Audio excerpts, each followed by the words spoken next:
Althorp House, family home of the late Diana, Princess of Wales. An English manor house where kings and queens are frequent visitors.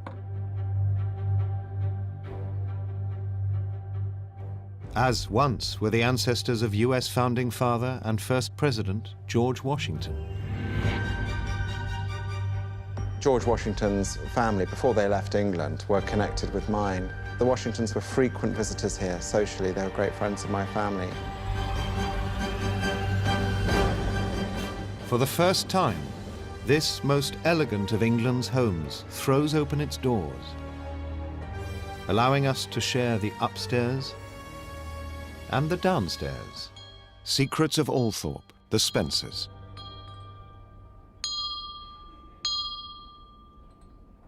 Explore new worlds and new ideas through programs like this.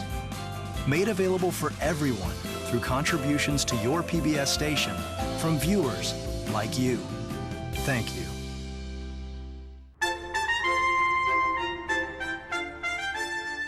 Majestic Althorp House lies 75 miles north of London.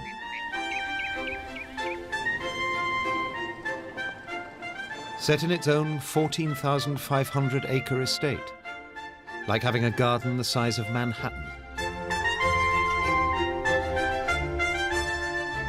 Its 90 rooms display the wealth and reflect the power of one of Britain's preeminent aristocratic families. 19 generations of one family have lived in this house for more than 500 years. Now it is owned by Charles, 9th Earl Spencer. His high-ranking aristocratic title makes Lord Spencer a well-connected and integral part of the English establishment. We've had Winston Churchill stay here.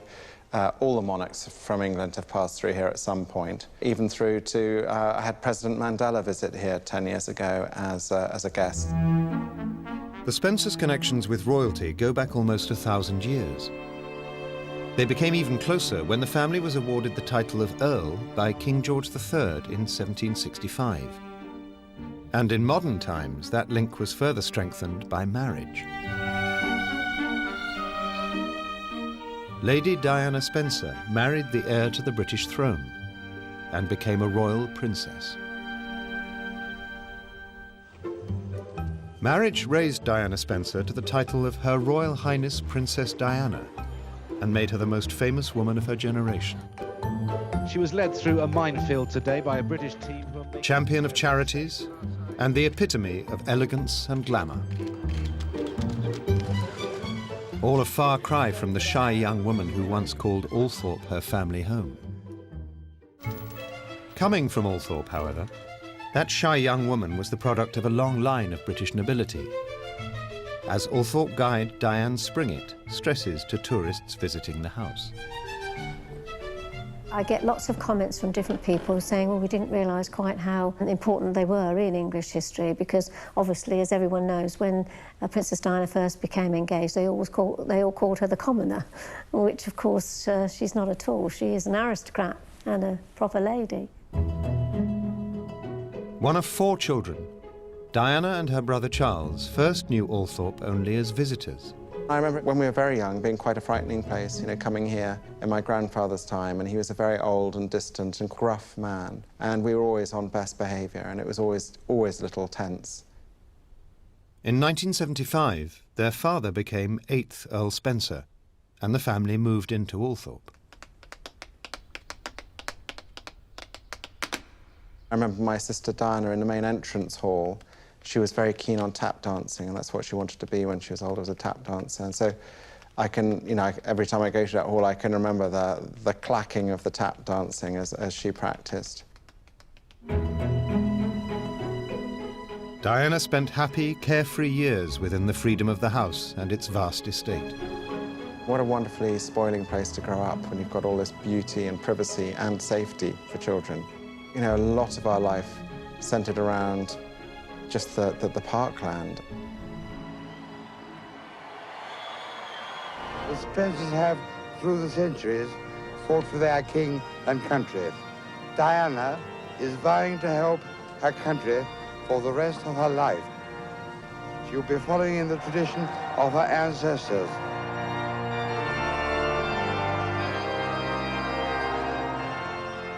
Diana's 1981 marriage made her a future Queen of England. But 16 years later, Diana's tragic death shocked the world. Her brother, the Earl Spencer, brought her home to be buried at Althorp.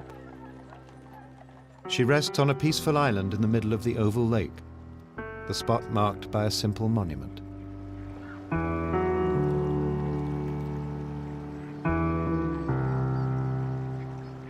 I know everyone has always said how peaceful they find it round by the Oval, where the Princess is buried. We have a lovely area around there so people can sit and pay their respects. We still get people coming with flowers and laying them there.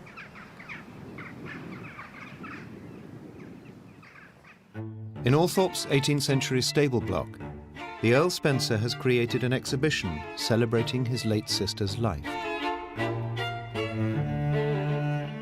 On display are private family films of Diana as a child, personal photographs and letters, diamond tiaras, and other priceless family jewels.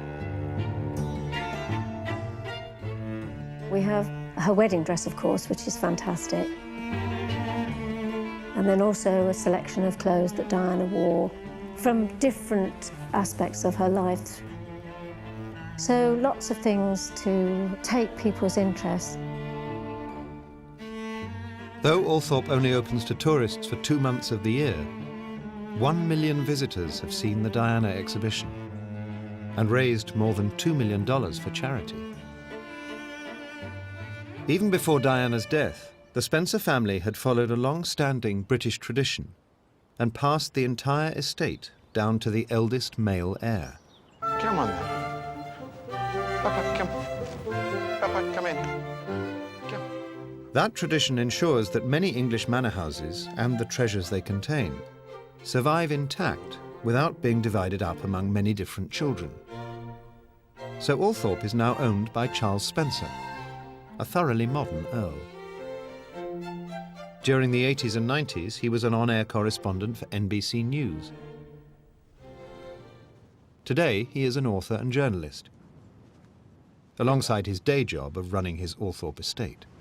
I think people will be surprised by how much time it takes to run this place. It's not brain surgery, but it is diplomacy, tact, and business all rolled into one. So I was working till 10:30 last night, and I was up at 6 this morning. And I think people probably look at these places and think, oh, it's some lazy aristocrat who's lying in bed all day and getting up to be rude to his butler. But if you want to keep these places going nowadays, you've got to make it all relevant and make it work for itself. You know, when I first took over when I was 27, it was a very daunting life sentence, I suppose. But 20 years on, I've got a fairly easy relationship with the place now.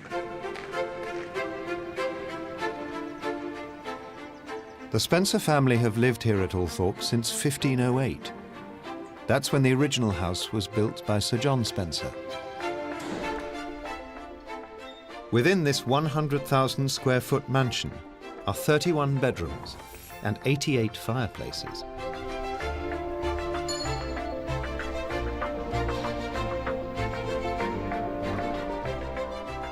"650 precious paintings, fine china, and antique furniture gathered from across the world decorate its rooms and corridors.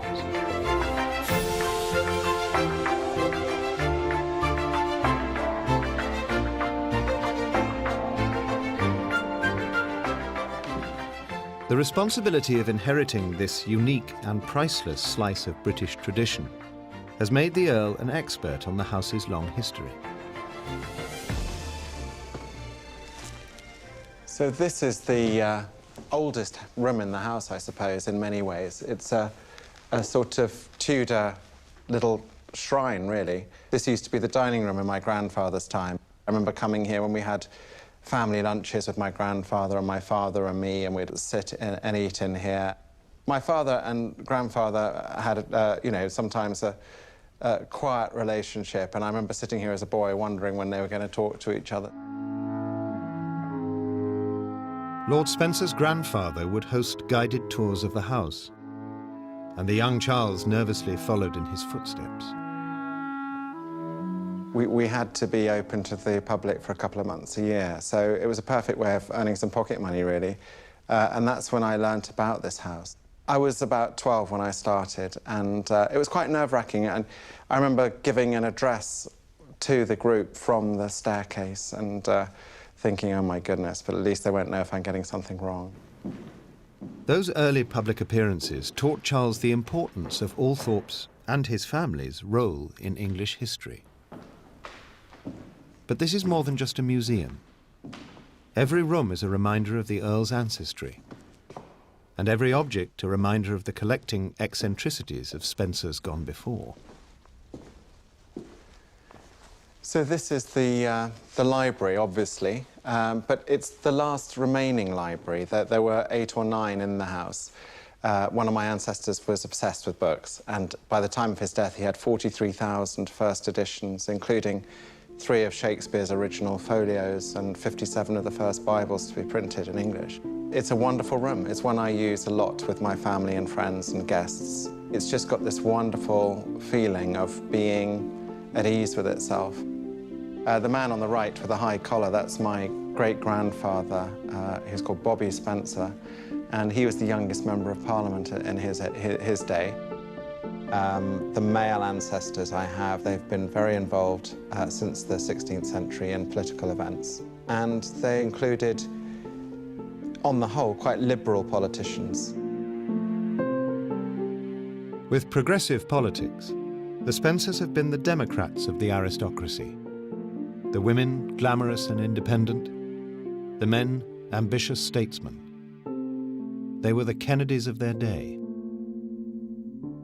Over the fireplace, we've got the second Earl Spencer, who's my great-great-great-grandfather, and he is with his 2 sisters, one of whom is Georgiana Devonshire, who was she was on the left there. She was considered a great beauty, although she probably wasn't. But she was a leading person in fashion and was also pro-American independence, in fact, which made her very controversial at the time.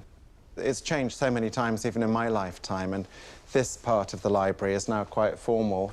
But when I was a child, this was the television was here, and we used to, as a family, watch it in this room. So I like the fact it's all changed, but some things have been here forever, and this is one of the memories of my childhood, is this wonderful globe from the mid-18th century. And actually, it says it's, in the writing here, it says it's absolutely up to date and it's correct, but it isn't. And you only have to look at the United States here, and they obviously knew New England very well. And then it sort of peters out. Canada gets a good bit of accuracy, and then over on the West Coast, they just didn't know anything about the West Coast. I mean, there is no California. It's just, they don't even fill in the blanks. They just didn't know California existed. Their maps may have been wrong, but the Spencers did have links with the New World. Among their distant cousins were the ancestors of George Washington, founding father and first president of the United States. People don't realise that that George Washington's family, before they left England, were connected with mine. They had a manor house near here, in the same county. The Washingtons originally lived just 20 miles from the Althorp estate. George Washington's ancestor, Lawrence Washington, moved there in 1529. He hoped to make his fortune in the profitable wool trade.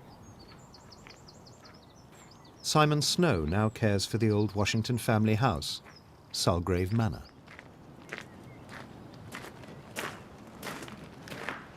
Lawrence Washington started his own wool merchant's business, so he was effectively travelling around Northamptonshire, buying fleeces and selling them directly into Antwerp and Amsterdam. He was making good money. He married twice, first of all, to his partner's widow. When his partner died, Lawrence married his widow, Elizabeth Goff. It's a good business plan, marrying wealthy widows in those days, because as soon as you marry a wealthy widow, any assets that she had became yours. So Lawrence did this twice. He married Elizabeth Goff, first of all, and then sadly she died after 18 months or so. He got over this quite quickly. 6 months or so after Elizabeth died, he remarries, and this time he goes one step better. He marries a lady who's been widowed twice, and therefore 2 other men's fortunes come his way. And this is when he married Amy Pargeter, and the land here at Solgrave came with her. Within a decade, Lawrence Washington's fortunes improved enough for him to own 3,500 acres of land and build Solgrave Manor. He moved in important circles, and this, of course, would have brought him into contact with the Spencers at Althorp. And he was distant cousins of the Spencers. There was a family link by marriage. The relationship between the 2 families was soon to prove vital. Business turned bad, and the Washingtons lost most of their money and their home in the early 1600s. They fell on hard times, and I suppose, you know, they were second cousins of my family. We sort of looked after them. The Washingtons were close enough to the Spencers to call on them for help. And no great noble family wanted poor relations.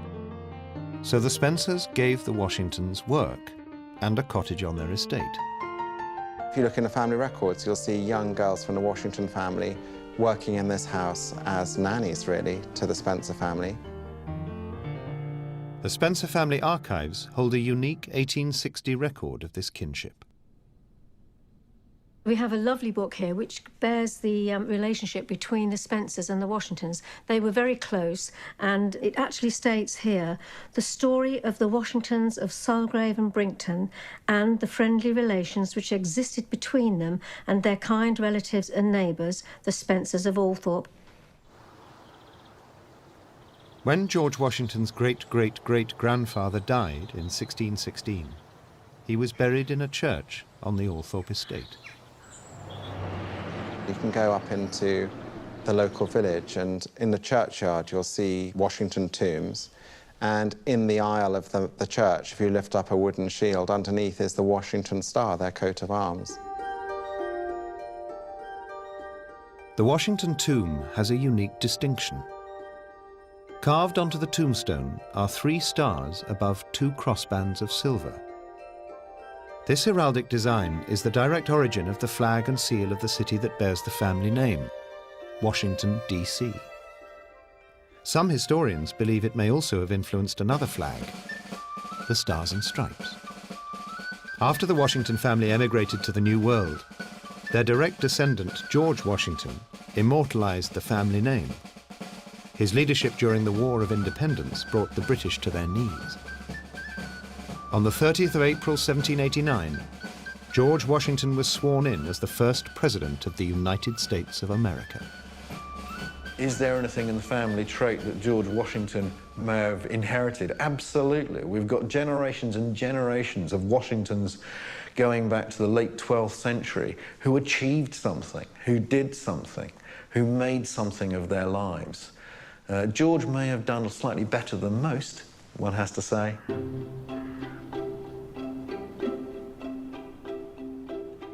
To this day, Althorp has some unique mementos of the great Spencer-Washington friendship.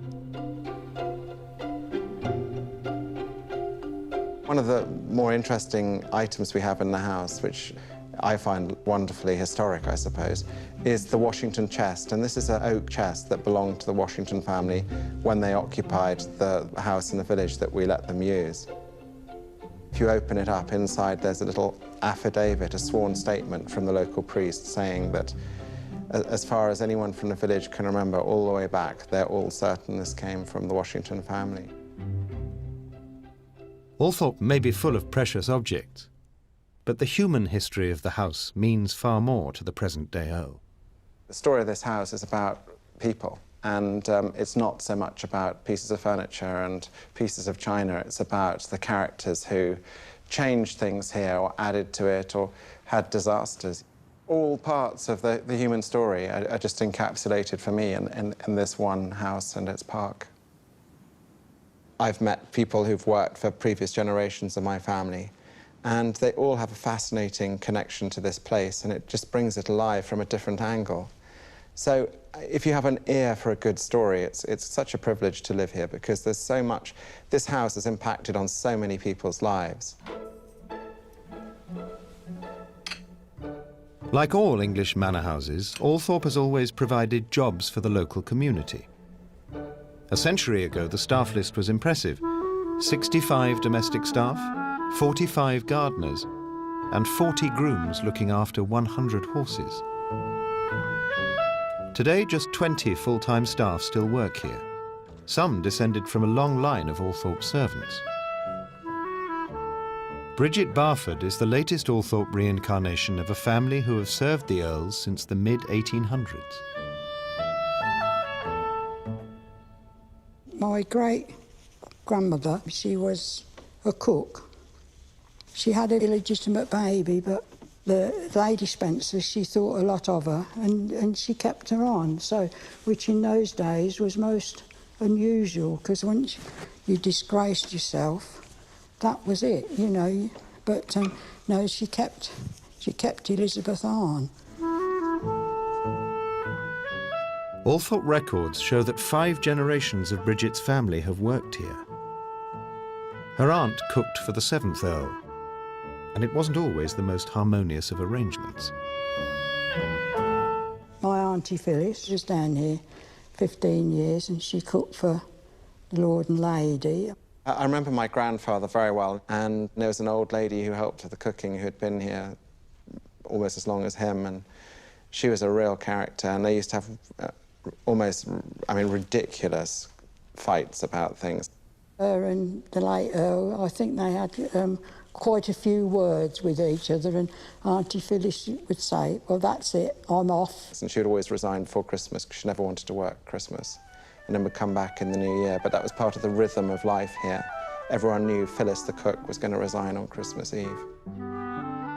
When Phyllis went on holiday, Bridget herself had the daunting task of cooking for the 7th Earl. I had to cook a sole, and it was on the old Arga cooker, and she said to me, she said, whatever you do, get it out whole, because if it doesn't come out whole, his lordship won't eat it. So you can tell what a state I got in when I'd cooked this, but I managed to get it out whole on the plate, so it was all right, you know.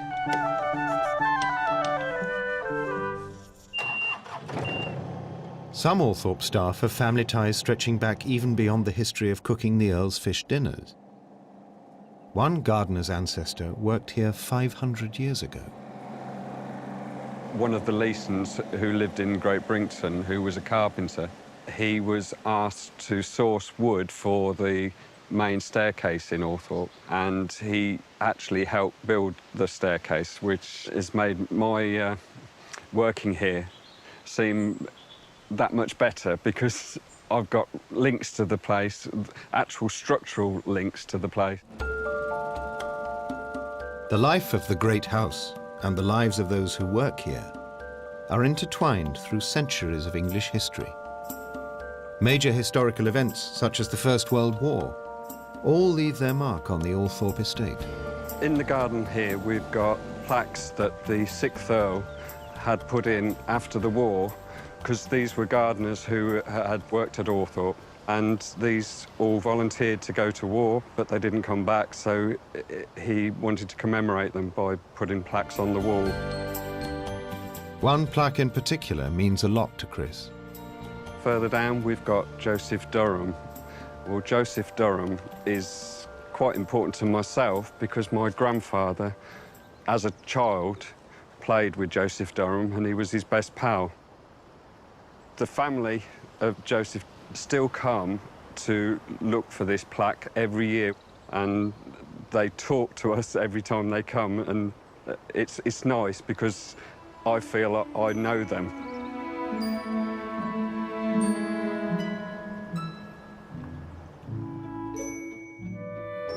The staff and the house may change through the years, but one thing that remains unaffected by events in the outside world is Althorp's 300-acre private park. This is my favourite spot in the entire estate, actually, because it shows the house off, I think, at its best. It's meant to be this sort of stately, elegant home, but I think it's meant to look as though it's just been dropped in the park.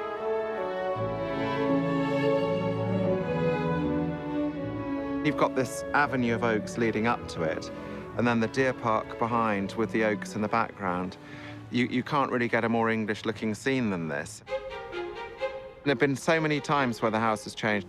You can see from old paintings and old engravings that there was, at one stage, a moat around the house with gondolas from Venice in. There were formal gardens around it, and then it was taken back to being parkland.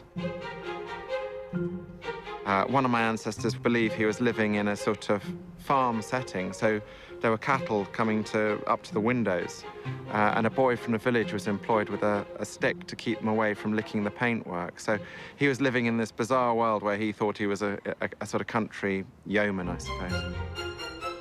This 19th century would-be farmer, proudly sporting a ginger beard, was known to all as the Red Earl.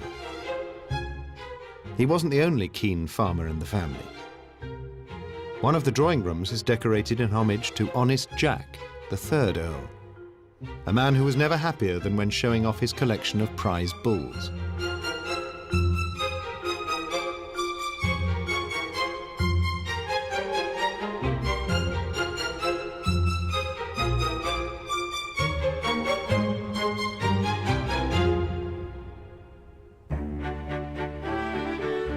In fact, every room in the house holds memories of the Earl's family and the treasures they collected.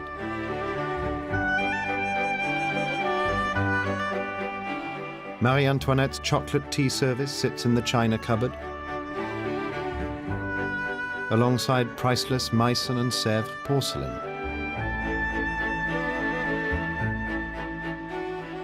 In the saloon, pride of place goes to a Louis XIV clock, while the front door is guarded by ancient Roman statues, although these are not the Earl's favourite treasures.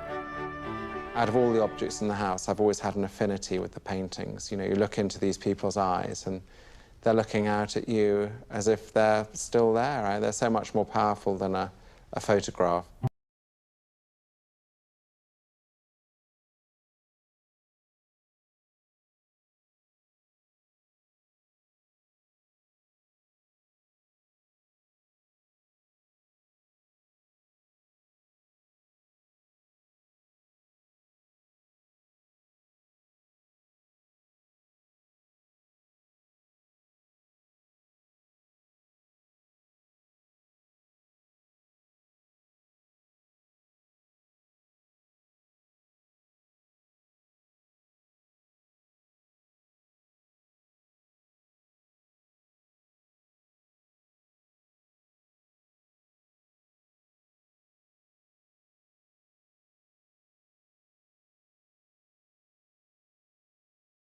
Confidence to buy something for a collection like this. I mean, what can I do to make this collection not only safe and in good repair, but how can I make it more interesting? How can I add things that are contemporary now which will find a home here for generations to come? Over the years, the Earl has added new pictures to the collection, some of them courageous and controversial choices. I've noticed people going down the picture gallery and they're just ambling through yet more 17th century portraits. And their neck snaps back when they see Britannia standing there. The very modern girl with the cowboy hat and the CCTV on her shoulder. They're thinking, well, did they have prams, you know, push buggies and things in that time? And then they get it. Then it is quite intriguing, and it makes them look more carefully at the rest of the collection, too. Displayed throughout the house are other modern, yet more traditional family portraits. Among them, this iconic image of the Earl's youngest sister. Diana, who took the title Diana, Princess of Wales after her divorce, came from a long line of remarkable Spencer women. The women have been a particularly strong strand of the family history, very interesting, very glamorous. Again, quite go-ahead. The first Countess Spencer, who's hanging over the fireplace behind me, she was one of the champions of prison reform and prison visiting, and also looking after the elderly in society. So we've had a lot of interesting Spencer women. One woman in particular greatly influenced the society of her time and safeguarded the future of Althorp. Sarah, Duchess of Marlborough, was involved in both 18th century society and its politics. She also amassed a considerable personal fortune. Historian Dr. Francis Harris explains Sarah's pivotal role.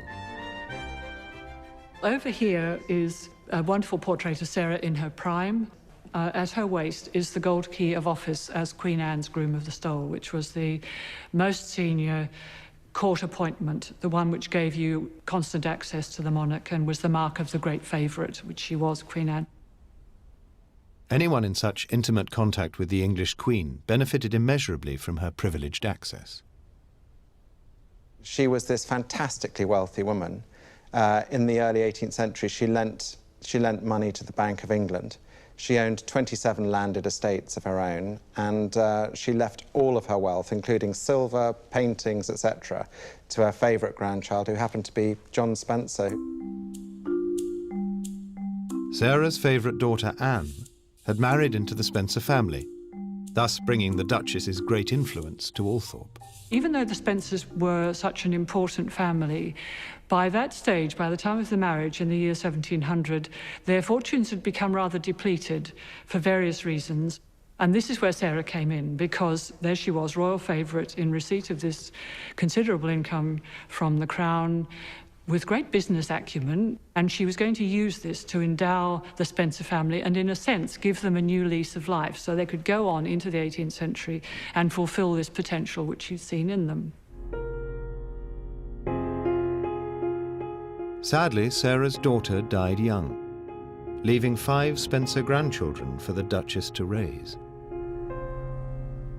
She supervised their education and had them in her houses looking after them and so on. But the other side of it was that she expected them to behave in all respects as if they were her children, and that is to do what she said in every particular, in their spending, in the young women they might choose to marry, and particularly in their politics. She was very high maintenance, you know, she was a difficult woman.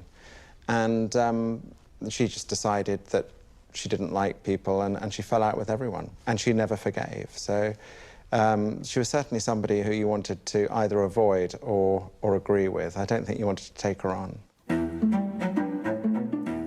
One of her 3 grandsons, Charles Spencer, infuriated the Duchess by marrying a woman of whom she did not approve. She wrote him the most extraordinary letter about the young woman and the sins and shortcomings of all his family as far back as her long memory would allow her to recollect them. If what I hear be true, as to the person of the lady, she is not at all handsome and has a mean, ordinary look. I believe her grandfather was not a gentleman, and 'tis well known to the whole world that he was the most villainous man. I have been 2 hours today altering my will, in which I have taken from you everything that was in my power. As for your putting me out of your will, it is some time since I neither expected nor desired to be in it. I have nothing more to add, but to assure your grace that this is the last time I shall ever trouble you by letter or conversation. The famously quarrelsome, though fabulously rich, Duchess fell out with practically every member of her family. Just one grandson remained in her good books, John Spencer. He was the last man standing, really, because he'd never bothered to pick a fight with her. He was far too idle. So he scooped the jackpot in terms of inheritance. John's laziness may have won him great fortune, but he turned out to be the exception that proved the Spencer rule. Later Spencers worked hard, championing the right to vote and fighting for the abolition of slavery. All born from a Duchess's legacy and her desire to make the House of Spencer shine once again.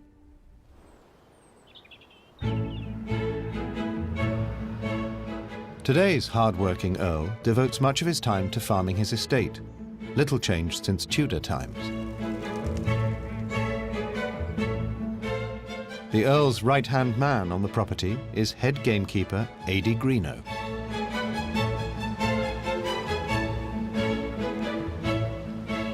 You've got to have that passion for the fishing, the hunting, the shooting, the outdoors, the wildlife, the respect of the wildlife. It's not really a job, it's a way of life. You know, you wake up, you go to bed, you know, with it. It's just, you've got to love it to do it. And if you do love it, there's nothing better in life that you could do. Ady has responsibility for all estate animals, as well as the security of the grounds. He's been a gamekeeper at Althorp for more than 20 years. I can't think what else I can do. And actually, I'd say the same from my job. You know, they're both vocations, and Ady and I share that. I mean, we both absolutely love what we do. I've been lucky enough to be born into this, and you only have to look around to see how lucky I am to be in charge of this place. But I think if you didn't enjoy what this was about, if you didn't get what the tradition was, if you didn't understand the importance of keeping it going, it would be heartbreaking, actually.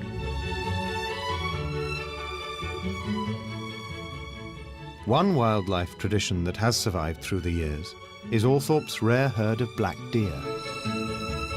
The deer have been here for 500 years, which is the same length as my family. A king long ago said that my family could keep deer here, which was a great privilege. Now they're decorative, but I love them. I think they're beautiful, and at this stage of the year, they're particularly striking because they're ready for the rut, for the mating. How many bucks are we really talking about as the ones that are going to produce the young? There's probably 6 that are the real contenders. They're becoming vocal now. I can hear them at night, and yes. I think we're in for a good month of tussling.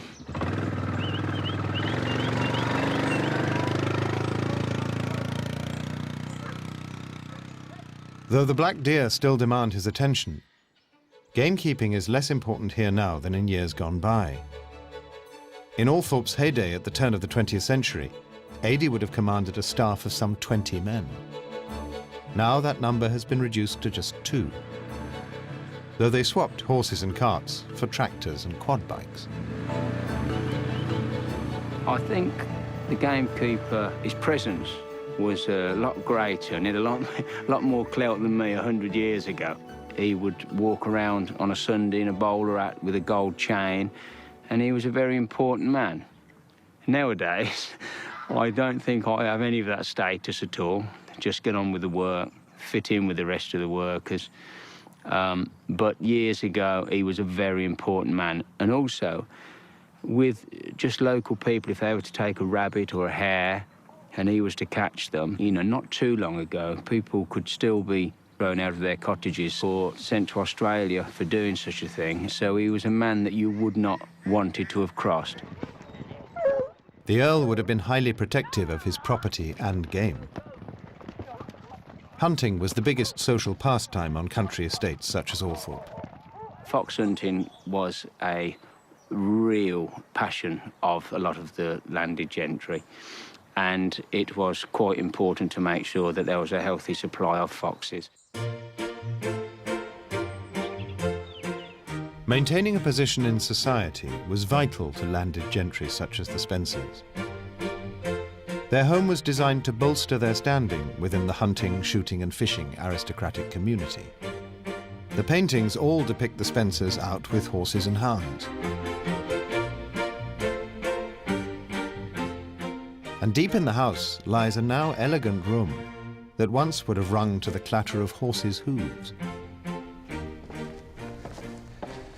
So this is the heart of the house. It's called the saloon. It's obviously the main staircase, but in the 16th century, this was the central courtyard of the house, and people would get off their horses or out of their carriages here. The first Spencer who built the house stipulated in his will that it be used as a place of hospitality. To this day, that request has been honoured. Why these houses were built was to show off and to stamp your authority on a certain area. So we've had lots of distinguished visitors over the years. My family's always had a tradition of hospitality, I suppose, and that's what this place still symbolises. The house has played host to some of English history's most important figures. 1685 saw William III stay in what is now named the King William Room in his honour.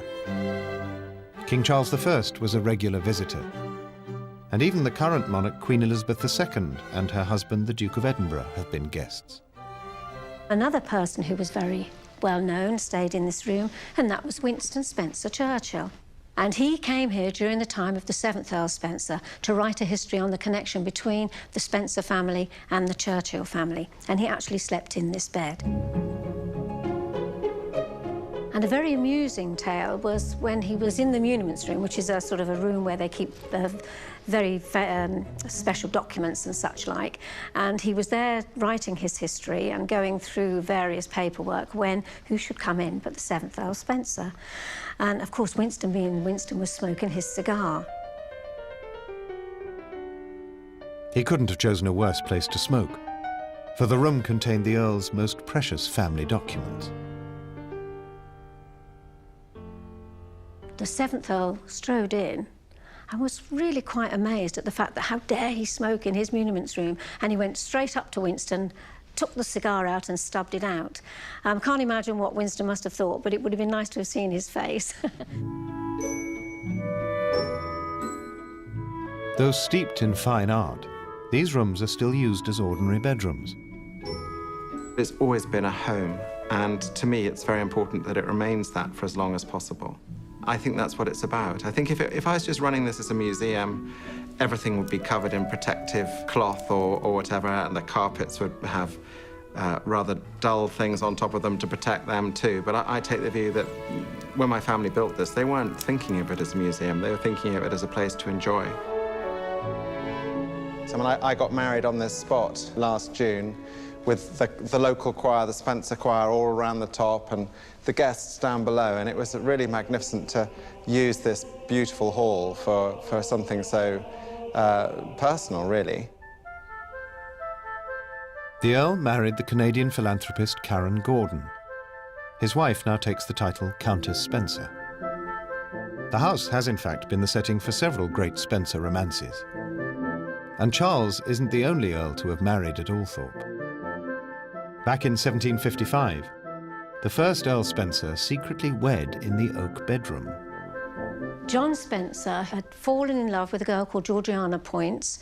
They were both very young. She was only 17 when they met. To celebrate his coming of age, England's noblest families were invited to Althorp. Among the party guests was the young Georgiana. John knew that upon reaching the age of 21, he would finally be free to do as he pleased. He was a great romantic, and what he wanted more than anything was to marry his true love.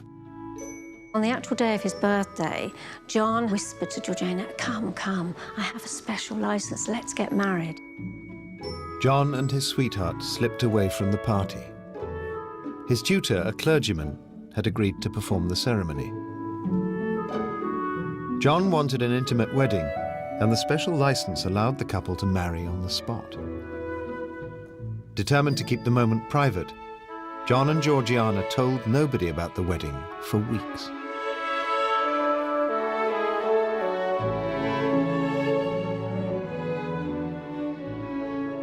A year later, the Earl, who was so much in love with Georgiana, had a wonderful house built in London called Spencer House, which is still owned by the family. A townhouse was the ultimate status symbol, and John and Georgiana became the toast of English society. Devoted to each other, their marriage thrived. Later Spencers followed suit in marrying for love, not always the normal practice in aristocratic circles.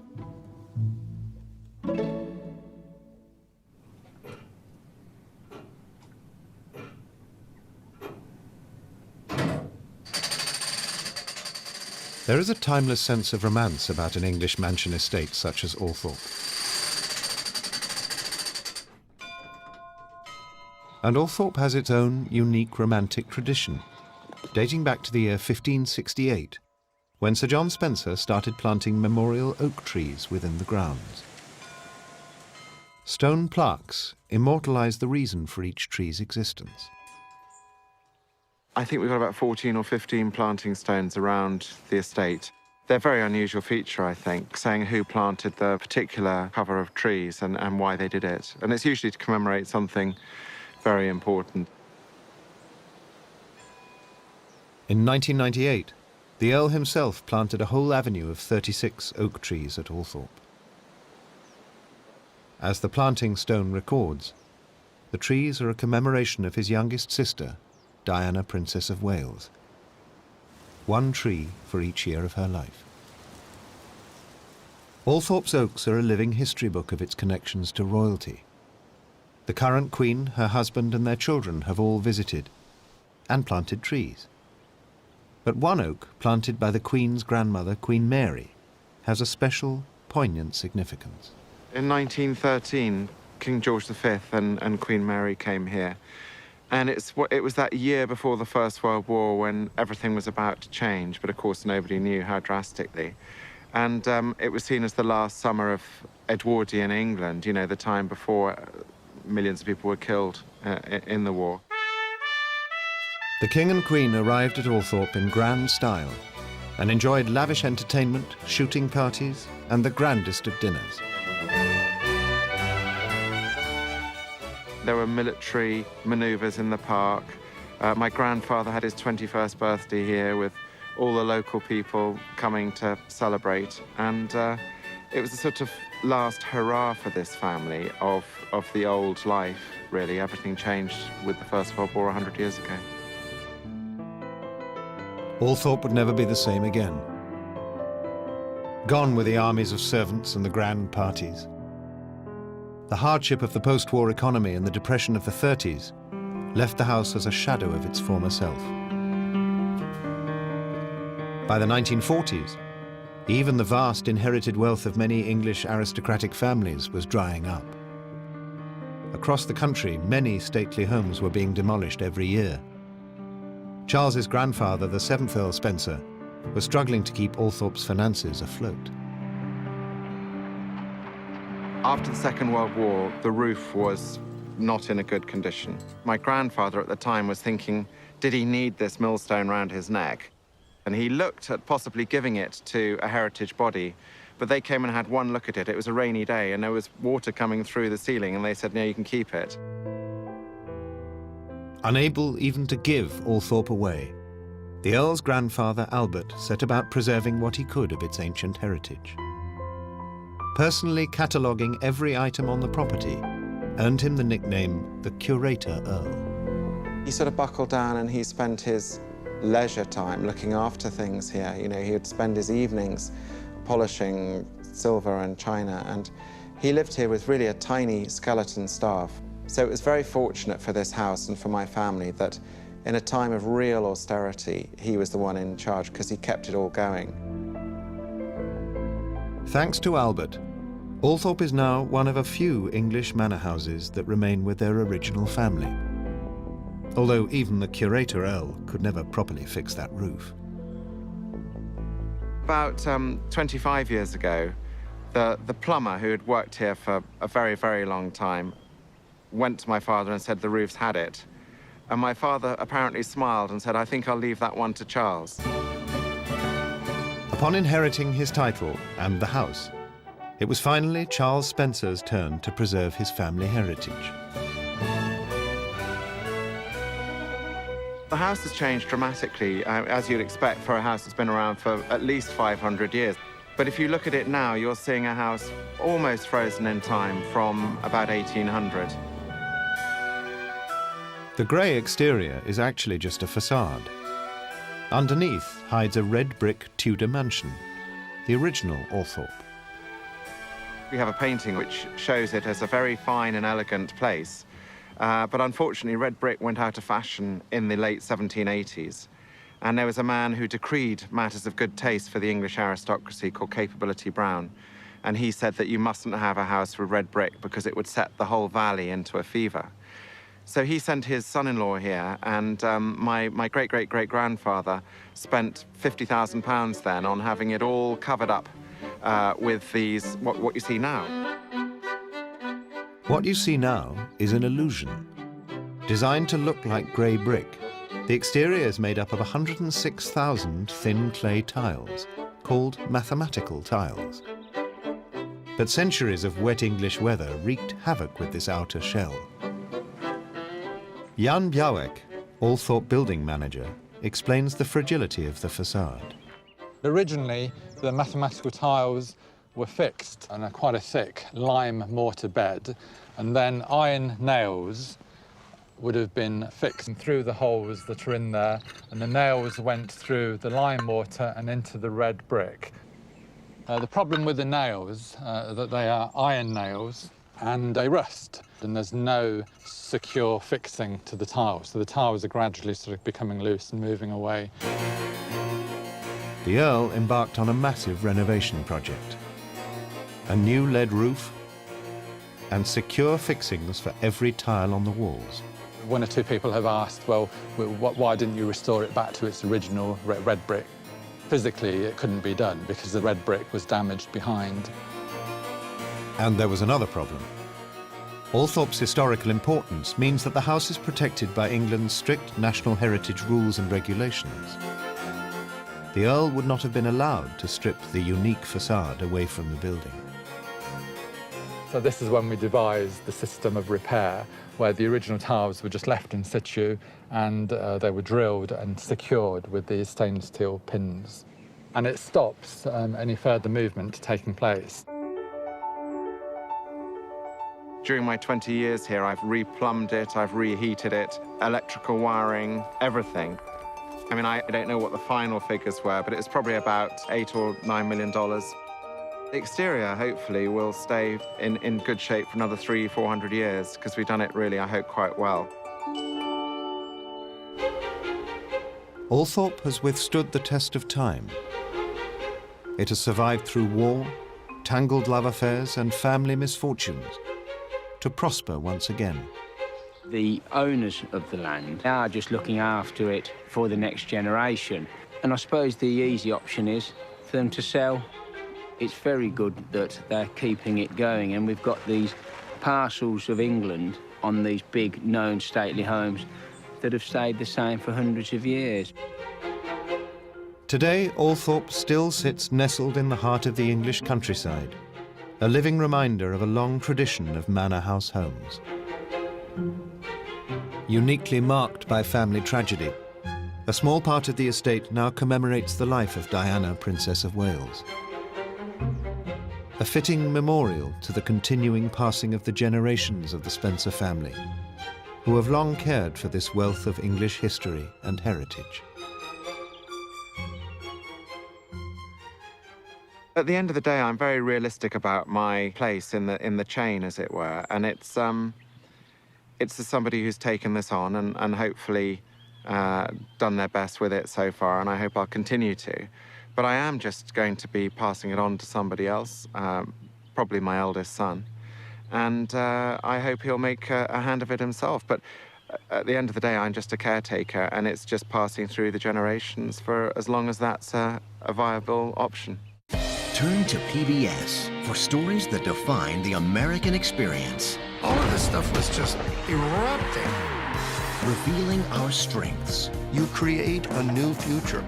Our struggles. It's very American to say, this is not right.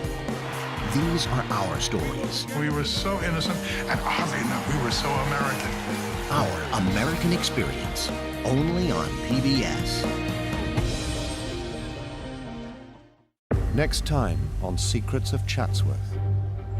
Magnificent home of the Dukes of Devonshire for over 500 years.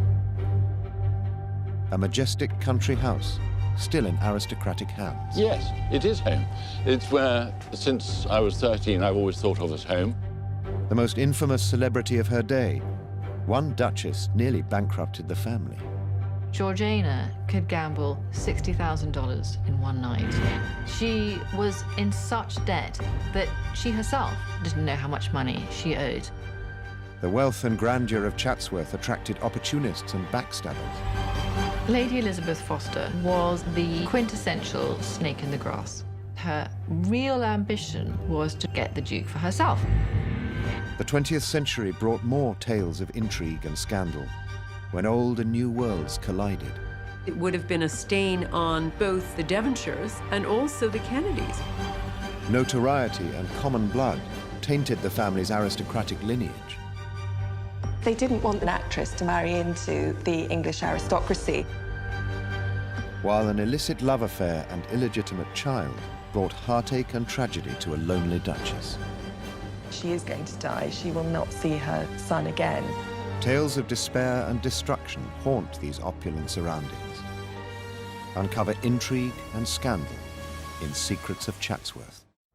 Explore new worlds and new ideas through programs like this. Made available for everyone through contributions to your PBS station from viewers like you. Thank you.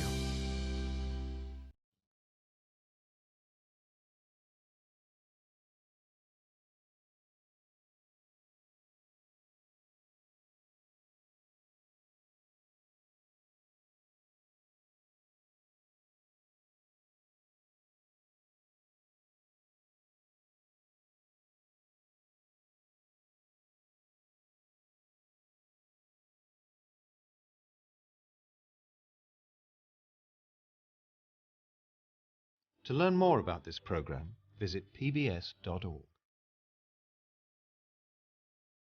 This episode is available on DVD. To order, visit shoppbs.org.